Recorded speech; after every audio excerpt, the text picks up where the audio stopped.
আজ থেকে ঠিক ৮ মাস আগে আমি জানতে পেরেছিলাম যে আমি মা হতে চলেছি। আর এই ৮টা মাস ধরে আমি পুরো বাড়িতেই বসেছিলাম, কোথাও সেরকম বেরোইনি। তো আজকে অনেকটা রিকোয়েস্ট করার পর মিমো আমাকে বললো যে চলো আজকে তোমাকে একটু ঘোরাতে নিয়ে যাব। তো কোথায় ঘুরতে গেলাম সবটাই বলছি, ভিডিওটা এন্ড পর্যন্ত দেখো, আশা করি তোমাদের খুব ভালো লাগবে।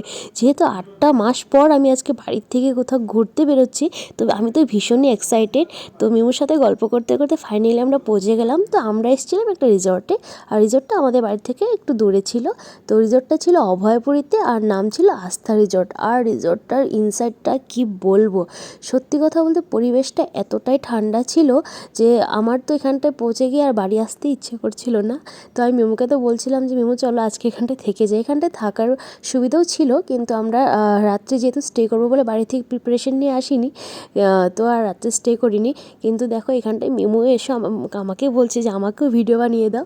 আর ইনসাইটটা এতই সুন্দর ছিল যে মিমু আমাকে কনফার্ম করে দিল যে নেক্সট টাইম আবার যখন আসবো তখন পুচকুকে নিয়ে আসবো, কারণ পুচকুর জায়গাটা নাকি ভীষণই পছন্দ হবে। আমরা বাড়ি থেকে বেরিয়েছিলাম দুপুর 12টায়, আর পৌঁছালাম দেখো দুপুর 3টে। তো খিদেও প্রচণ্ড পাচ্ছিল, কিন্তু ভাবলাম যে না, সানসেট হওয়ার আগে ফটো আর ভিডিওসগুলো নিয়ে নিই, তারপর না হলে অন্ধকার হয়ে গেলে আর ফটো ক্লিক করতে পারবো না। আর আজকে মিমো এতটাই হ্যাপি ছিল যে কি আর বলবো। ও তো মানে আজকে রীতিমতো বলতে গেলে ছোট বাচ্চা হয়ে গেছিলো, কারণ সাধারণত মিমো সেরকম ফটো ভিডিওস নেয় না। আর আমি ওকে ফটো তুলে দিতে চাইলেও ও বলেছে না, আমার ফটো তোলার দরকার নেই। তো আজকে দেখো ও পুরো একদম বাচ্চা হয়ে গেছে। ও আজকে ভীষণই খুশি, কারণ যেহেতু অনেকটা দিন পর ও আজকে আমার সাথে বেরিয়েছে। কারণ আমার প্রেগনেন্সির জন্য মিমো কোথাও যায়নি, তো আজকে ও আমার সাথে 8টা মাস পর ও আমার সাথে বেরিয়েছে। তো দেখো দুজনই খুবই এনজয় করেছি, বলতে গেলে বাচ্চা হয়ে গেছিলাম অল্প সময়ের জন্য। তারপর এদিকে আমরা আমাদের খাবারটা অর্ডার করে দিয়েছি, আর খাবারটা রেডি হতে হতে আমরা এখানটা অনেকটা মজা করলাম। আর রিসর্টের মধ্যে একটা অ্যাকোরিয়াম ছিল, আর অ্যাকোরিয়ামের দেখো ভিতরে ফিশগুলো কি সুন্দর না, কালারফুল কালারফুল। আমার তো মনে হচ্ছিলো যে প্যাক করে বাড়িতে নিয়ে যায়।